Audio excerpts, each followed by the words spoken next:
ravi de te voir aujourd'hui et merci de nous ouvrir les portes de ton établissement et de répondre à nos questions. Bienvenue à toi. Quand on vient chez toi, on est tout de suite attiré par cet esprit, on va dire, un peu fast casual. On va dire que c'est le concept qui se développe le plus ces dernières années. C'est le concept à la mode en fait. Le fast casual, pour ceux qui ne connaissent pas, c'est un compromis entre la restauration rapide et la restauration de table. Donc tu vas avoir la qualité, la fraîcheur de la restauration à table et le prix de la restauration rapide. En gros, tu manges vite et bien, quoi. Okay. C'est un concept. Puis c'est plus les femmes à la base. Parce que bon, ouais, nous les gars, tu nous connais, hein, on peut se poser manger un sandwich sur le pouce dans un petit boui-boui, ça ne nous dérange pas. Mais ça séduit aussi les familles maintenant.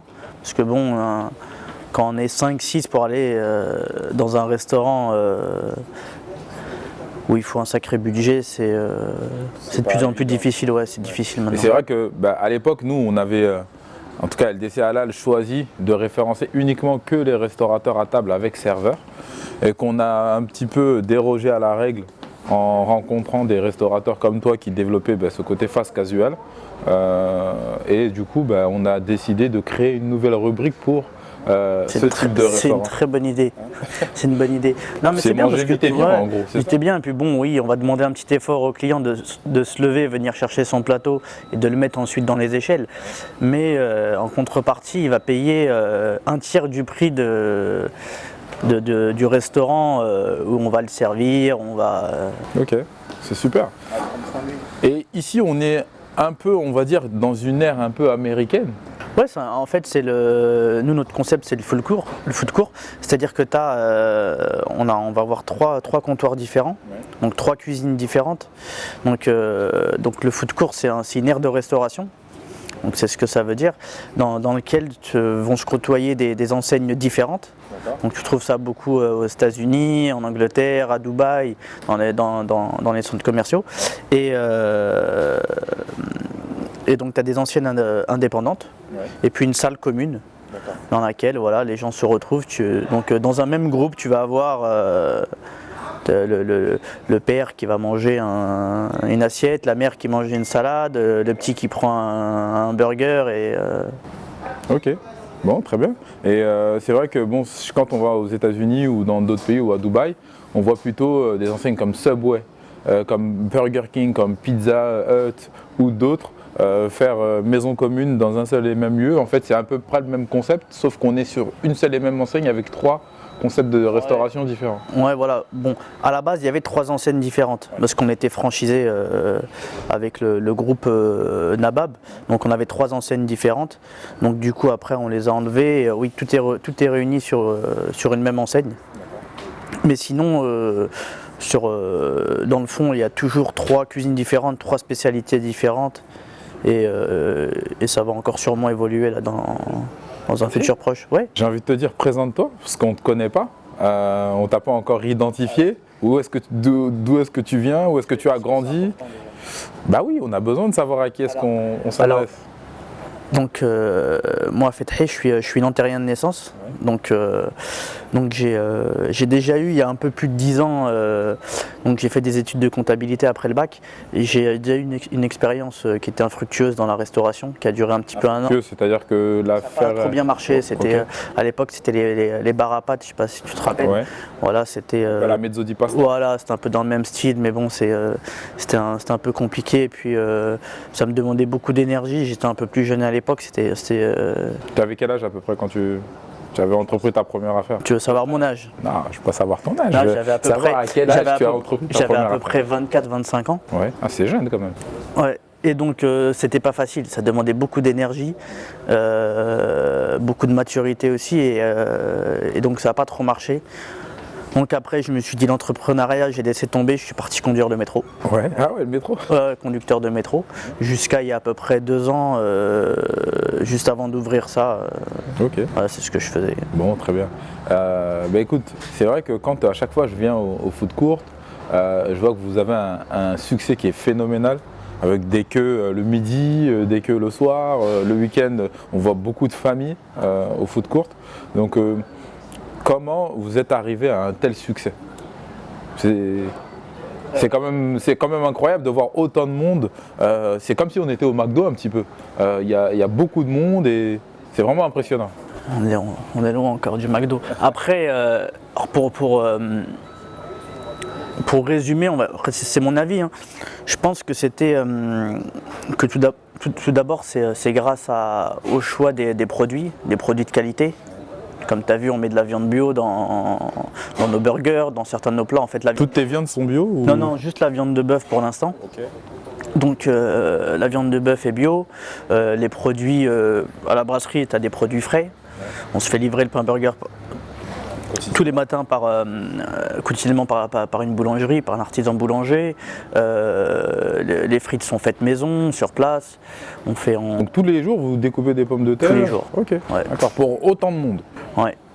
Donc ça c'est pour le côté brasserie, et puis pour le côté sandwich, là aussi on est parti sur vraiment des produits de qualité, sans VSM, un kebab de qualité, sans gras.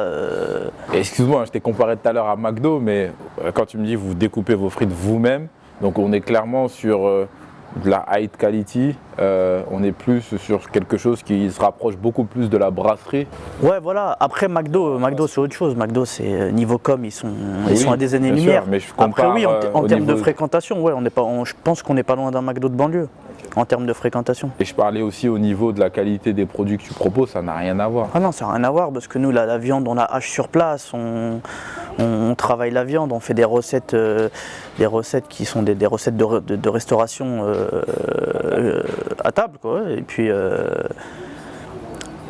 le dressage des assiettes aussi. Vous faites un effort là-dessus pour que les gens ils soient satisfaits, comme s'ils étaient au resto. Mais de toute façon, voilà. Nous on a des vrais custos derrière, tu vois. Alors que McDo, ça va être des équipiers. La personne, elle peut être en caisse, comme elle peut être en cuisine, ce qui n'est pas le cas ici.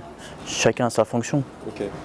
Aujourd'hui, quand on est à 2 pas de la Défense, comment ça fonctionne quand on est un restaurant halal, qu'on ne vend pas d'alcool? Quelle est l'impression des gars qui sortent des bureaux le midi et qui viennent manger chez toi? Déjà, je pense pas que ce soit un problème. Ouais. Je pense pas que ce soit un problème parce que pour connaître des restaurateurs qui vendent de l'alcool, même eux, ils vont te dire que depuis plusieurs années, la consommation d'alcool, elle est en baisse. Le midi, hein. Le midi, elle est en baisse. Parce que les gens, ils travaillent, ils n'ont pas envie de retourner l'après-midi. Et puis aussi sur la route, maintenant, ils sont un peu plus sévères. Donc déjà, c'est en baisse. Et ensuite, je pense que les gens, ils savent un peu. Tu vois, quand ils rentrent dans un endroit comme ça, même si nous, à part, il y a la plaque à Shahada qui est à l'entrée, mais bon, elle est discrète quand même. Quand ils rentrent, ils savent. Ils voient nos têtes déjà pour commencer. Ils voient un ou deux voiles en caisse. Ouais. Il sait que c'est pas là qu'il va trouver du pinard. Hein. Ouais, je bon. Mais c'est pas un problème pour eux. Bon, tu dis qu'aujourd'hui le halal n'est pas un problème et que le fait qu'il n'y ait pas d'alcool n'est pas un problème. Donc c'est vrai qu'on a cet a priori de dire à chaque fois ouais le halal est un problème, l'alcool, le manque d'alcool c'est un problème. C'est à la télé ça. Il y a pas de... À Nanterre ici Non, surtout à Nanterre. Parce que Nanterre, pour les gens qui nous regardent, ils savent pas forcément, Nanterre c'est vraiment à 2 pas de la Défense. On est vraiment dans un, on va dire, on est à moitié dans un quartier d'affaires et à moitié en... Ouais, mais Nanterre, je suis d'accord avec toi, mais Nanterre ça reste une ville qui a une histoire. Ouais. Voilà. C'est les bidonvilles, c'est là qu'ils sont arrivés il y a... C'est vrai. Après la première vague d'immigration est arrivée ici. La première vague, après la Deuxième Guerre mondiale, c'est là qu'ils sont arrivés les premières personnes qui venaient d'Algérie, de Tunisie, tout ça, dans les bidonvilles.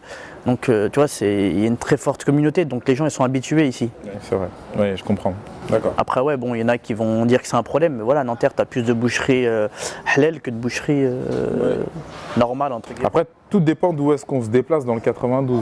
J'ai envie de te dire, peut-être à Boulogne-Billancourt, c'est pas la même réalité qu'à Nanterre. Non, ça n'a rien à voir, c'est pas la même histoire, c'est pas la même ville du tout.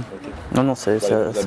On n'a pas les mêmes habitudes, il n'y a pas le même taux de musulmans au mètre carré. Ouais, ça n'a rien à voir. C'est pas la même chose. Ouais. Je voulais revenir sur un point qu'on avait vu au début de cette interview.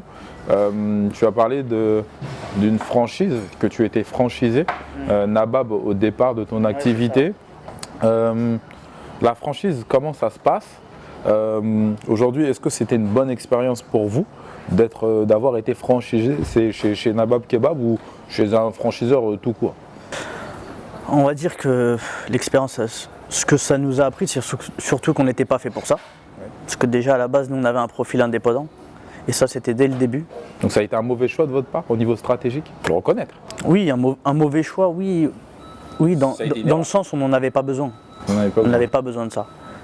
Après, à l'époque, on n'avait pas forcément le temps de se consacrer au restaurant. C'est-à-dire pour nous c'était peut-être un bon choix de faire ça. Mais finalement on a vu que dans la restauration comme dans plein de commerces, si tu n'es pas sur place, ça ne se passe pas pareil. Ouais. Et au départ vous aviez été séduit par le projet de Nabab ou pourquoi avoir choisi ce franchiseur-là et pas un autre? Parce qu'à l'époque ils avaient créé plusieurs enseignes. Ouais. Donc c'est le groupe FBH donc, qui comporte Nabab, Tacos King, tout ça. Ils avaient créé plusieurs enseignes et c'est là où on avait du choix en fait.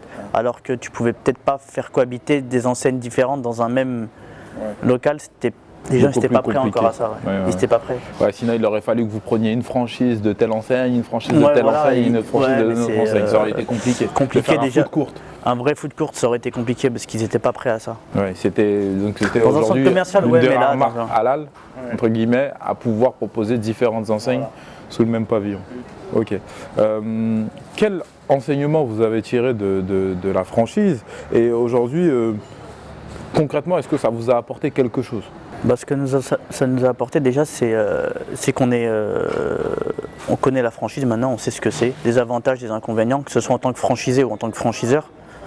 Comme ça, si demain nous aussi on a envie de devenir franchiseur, on sait que c'est pas seulement recevoir. Très à la mode ces derniers temps, qu'une enseigne ça devient comme des champignons. C'est presque du n'importe quoi. Parce que non mais c'est vrai, parce que le problème c'est que maintenant tu as plein de gars qui ont des restos, qui marchent bien, ils en font un, deux, puis ensuite ils se disent mais en fait ça marche bien donc ils proposent ça à la franchise. Mais être franchiseur, c'est tout un métier. C'est tout un métier, c'est tout un boulot, tu as une équipe, il te faut un siège, il te faut des gens qui vont visiter les franchisés, tout ça. Non, les gars, il a un resto qui marche, il va donner sa franchise à quelqu'un, tiens, prends mon nom, tiens, je te propose ça. Mais il l'accompagne pas, il peut pas. Ouais. C'est vrai que le métier de restaurateur est un métier et le métier de franchiseur en est un autre qui n'a rien à voir. Ça n'a rien à voir. Ça n'a rien à voir. Il faut négocier les prix d'achat, il faut avoir une centrale d'achat. Et puis même, il faut que tu formes ton franchisé, que tu fasses la formation hygiène, que tu le formes à la gestion, que tu le formes au management, que tu le formes à pas mal de choses. Ouais, c'est vraiment un accompagnement main dans la main. Et il y a plein de gars qui sont autodidactes, qui sont arrivés sur le terrain comme ça, ils ont un resto qui a bien marché, sans forcément avoir des bonnes bases en comptabilité, en gestion, en management.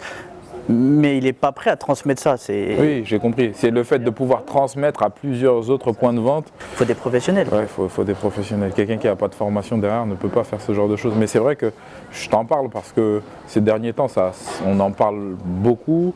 On voit beaucoup de petits restaurants ou petits établissements se développer. Qui proposent la franchise. Mais c'est dommage parce qu'après, des fois, tu as des gens qui perdent pas mal d'argent derrière.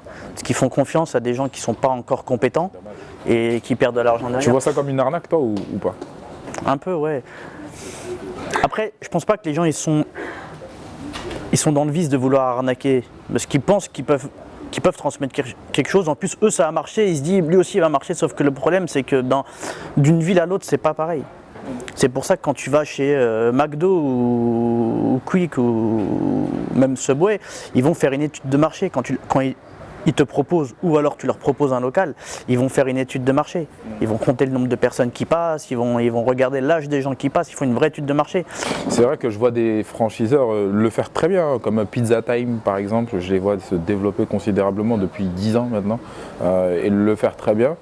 Et des fois, à contrario, on voit d'autres enseignes le faire très mal parce qu'on voit des ouvertures et des fermetures sans cesse, des petits établissements ouvrir à droite et à gauche. Après, ils utilisent un peu, on va dire, des vitrines, des grosses boutiques pour permettre d'autres petites ouvertures autour. Et finalement, ces petits magasins-là ferment un an après la première exploitation. Ouais, tu sais, nous, on reçoit pas mal de demandes.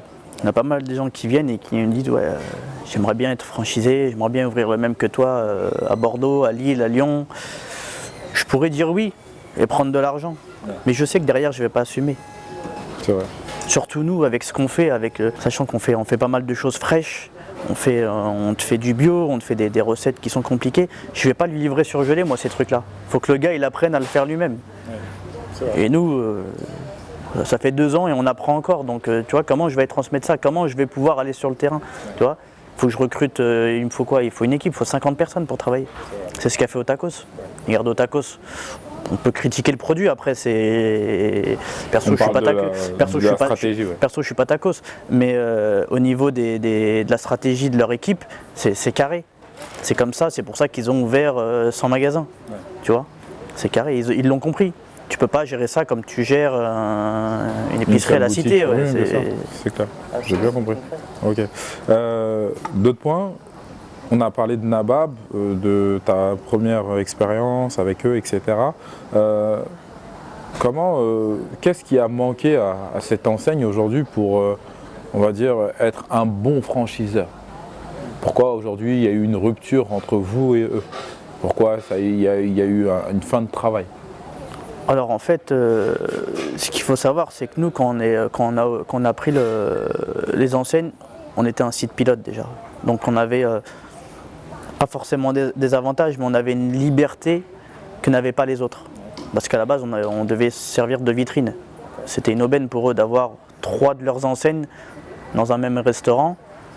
C'est plus simple pour avoir des candidats à la franchise derrière et tout. Mais déjà là-bas, ils étaient en restructuration. C'est pour ça aussi qu'ils nous ont laissé un peu de liberté. Mais pour résumer, parce que bon, on n'est pas là pour faire leur procès. Hein. Si je te dis tout ce qui ne va pas, tout ça, là on va rentrer dans une discussion un peu plus longue. Mais on va dire qu'il manquait d'éthique par rapport à ce que nous on avait. Par rapport à quoi? Par rapport aux viandes? Par rapport à pas mal de choses. Par rapport à la certification halal, par rapport au choix des produits. Donc vous ne partagez pas le même état d'esprit au niveau de la certification halal? Tu vois, quand toi tu viens, tu veux faire du bio, tu veux être certifié, je ne vais pas t'apprendre, tu sais que ça a un coût tout ça. Ouais. Automatiquement tu vas moins gagner d'argent qu'une autre franchise. Et ça, les franchiseurs ils n'aiment pas ça. Le franchiseur il va te dire écoute, il faut que tu doses moins, faut que tu fasses tel prix, là il faut que tu prennes du premier prix, je sais pas moi, là il faut que tu me prennes du surgelé, pas de frais, c'est trop de boulot, il faut que tu réduises ta masse salariale. Si tu rentres dans ça, après, je vais donner, c'est pas de la qualité que je vais donner. Après, c'est du fast-food, c'est plus du fast casual, tu vois. Et ça, c'était pas notre éthique. Ok, bon, très bien. Écoute, je te remercie en tout cas d'avoir répondu à nos questions. Merci à toi. Vu qu'on a beaucoup parlé de franchise, juste un petit conseil, si tu avais un petit conseil à donner à quelqu'un qui devait choisir son réseau de franchise, quel serait le petit conseil que tu aurais à lui donner pour faire un bon choix et ne pas se tromper et pas perdre son argent? Parce que tu sais, c'est comme tout le monde, moi je suis rêveur, je suis un jeune issu de banlieue, j'arrive avec mes économies ou avec de l'argent de ma famille qu'on m'a prêté à droite et à gauche. Et je veux investir cet argent. J'ai pas envie de planter toutes les personnes qui m'ont prêté un peu d'argent. Tu vois, ou planter toutes mes économies, tu vois. Déjà, je pense que la première question qu'il faut que ce jeune se pose, c'est est-ce qu'il a besoin d'une franchise déjà? Est-ce qu'il en a besoin? Est-ce qu'il peut pas se débrouiller tout seul, soit en créant une marque, soit en s'inspirant, parce que tu peux t'inspirer, on ne te demande pas de copier littéralement ce que fait quelqu'un d'autre, mais soit en s'inspirant de quelqu'un, et de monter en voyageant, et en prenant son temps. C'est pas en 2 mois que tu vas monter ça, tu vois. En prenant son temps, en pesant le pour et les contre, le choix du local et de l'emplacement, il est important. Il est important parce que surtout dans le fast casual ou dans la restauration rapide, tu as besoin d'avoir beaucoup de débit. Donc faut pas aller, pas besoin d'aller t'isoler dans le fin fond d'une campagne, ça sert à rien. C'est pas parce que ça manque de commerce que ça va marcher, on l'a bien vu dans d'autres domaines. Et voilà, et ne pas hésiter à demander conseil. Tu peux aller voir des restaurateurs, demander conseil. Moi, les gens qui viennent, je leur donne des conseils, j'ai aucun souci avec ça. Ouais, mais des inconnus, viens, je leur donne des conseils, tu vois. Et si vraiment il tient à se franchiser, c'est de bien étudier le franchiseur. Regardez s'il y a une équipe derrière, est-ce que, pas hésiter à les visiter. Il ne faut pas aller visiter les commerces déjà existants, parce que le franchiseur, il va t'envoyer chez ceux qui marchent. Ça fait peur maintenant. Hein, Le franchiseur, il va pas t'envoyer chez celui qui est en train de fermer ou avec qui il est en procès parce que il lui a promis des choses et que ça va pas. Alors, il il faut aller visiter soi-même certains sites sans aller avec certains le franchiseur. sites, voilà, à certaines heures et aller visiter aussi le siège du franchiseur. Est-ce qu'il a un siège? Si le gars il est franchiseur, il fait ça de chez lui ou dans sa voiture au téléphone, c'est pas bon. Voilà, ne pas hésiter à aller parler avec les franchisés déjà. Pour voir s'ils sont contents, est-ce qu'ils sont pas contents, est-ce qu'ils ont des soucis avec le franchiseur. Faut mener son enquête en vérité. Mener son enquête. Prendre son temps. Ah oui. C'est pas, si tu viens, tu vois un restaurant qui est plein, ouais, mais peut-être qu'il est plein parce que celui-là il est là depuis 5 ans, 6 ans et qu'il a sa clientèle. Et tu peux ouvrir le même à 2 km, tu n'auras peut-être pas un client. Merci en tout cas Fatri pour toutes ces billes que tu nous as données. Merci à toi d'être venu. Je pense que ça va aider pas mal de monde. J'espère, c'est le but. Et qu'on en apprend beaucoup aujourd'hui sur la restauration avec tout ce que tu viens de nous dire. C'est pas aussi facile qu'on croit. Et c'est vrai que c'est un métier qui demande beaucoup de ressources et beaucoup de compétences. Beaucoup de travail, beaucoup d'insomnie, beaucoup de prise de tête, moins de vacances. Mais, et tout seul, tu arrives à gérer tout ça? C'est passionnant. J'ai 24 employés. Donc, McDo, je disais McDo tout à l'heure, tu as la même taille qu'un McDo. J'ai 24 employés, donc j'ai aussi un responsable. Ouais. J'ai un associé qui est, lui qui a notre activité, donc il n'est pas trop là. Donc c'est moi qui suis là à temps complet, plus que complet même. Et voilà, ça marche comme ça. Ça marche comme ça. Après, on n'a plus trop de vie perso quoi en fait. Non, il n'y a pas trop de vacances, on ne peut pas profiter de l'argent qu'on gagne forcément. Faut être franc avec les gens. Tout ce qui est sport, tout ça, les sorties, tu diminues par 10. Hein. Ah, c'est plus pareil, ça se voit de toute façon. Sinon, qu'est-ce qui se passe si demain, toi tu décidais en fin de journée d'aller faire du sport, quelles seraient les conséquences sur le terrain? Ça peut être compliqué parce que si demain tu coupes ton téléphone, quand tu le rallumes, tu peux avoir de mauvaises surprises. Alors, je sais pas, un contrôle ça peut être un contrôle d'hygiène, de l'URSSAF ou moi j'ai tout eu, de toute façon ici on a tout eu. Mais ça peut être un contrôle. Comment ça s'est passé? Non, ça s'est bien passé à chaque fois, on a tout eu. On a eu la totale, mais on a eu ça dans les 6 premiers mois. Ouais. C'est normal quand on pose une brique comme la tienne. Répression des fraudes, inspection du travail. Après voilà, c'est des petits détails. Vous voyez monsieur, il y a écrit bacon là-haut, faut qu'il y ait écrit bacon de bœuf. C'est des petits détails, c'est pas méchant. Et après non, il peut y avoir des soucis plus importants. Toi, ton téléphone il est coupé, tu as un salarié qui t'a envoyé un message pour te dire je suis pas là. Donc toi entre temps, t'es occupé et quand tu rallumes ton téléphone, on dit que c'est le bordel au resto parce que voilà, t'as ton cuistot qui est pas là. Une équipière de caisse qui n'est pas là. Merci Fatri. Merci à toi. Ancien chauffeur de tramway. De métro. De métro. Métro. Toujours. Je suis juste en congé sans solde. Ouais, toujours. Ok, d'accord. Ouais, en attendant de savoir si l'affaire tient toujours son coup ou voilà. Pas. Ok. Bon, bonne stratégie. On lâche pas. Merci. On reste toujours. Merci pour ton accueil. Merci à toi.